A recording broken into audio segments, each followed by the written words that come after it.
خلاص ده الخبر الاسبوعي اللي اتعودنا عليه خلاص كل اسبوع، ان الزمالك بيتوقف له القيد للمرة السابعة لمدة 3 فترات قيد، كده بقوا 7 قضايا. معرفش هي بسبب ايه ولا عايز اعرف هي بسبب ايه، بس اللي انا عايز اعرفه احنا هنعمل ايه في يناير. دلوقتي بقوا 7 قضايا، وامبارح احمد المحمودي بيقول ان جون ادوارد عامل ميزانية خاصة 25-30 مليون جنيه لصفقات يناير. طب فين الميزانية الأساسية بقى اللي هنفك بيها القيد علشان نعمل صفقات يناير اللي ب25-30 مليون دول ما يجيبوش لاعب عليه القيمة؟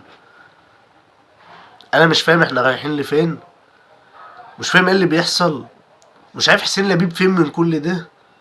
كل شوية يقول أنا تعبان أنا تعبان أنا تعبان. أنت تعبان عندك إيه طيب؟ أنت حتى تعبان إحنا مش عارفين أنت عندك إيه؟ ولا أنت عايز تتعب عشان الخطيب بيتعب وبيروح يسافر ألمانيا يتعالج، فأنت عايز تسافر وخلاص تتعالج على حس أنت بتتعب؟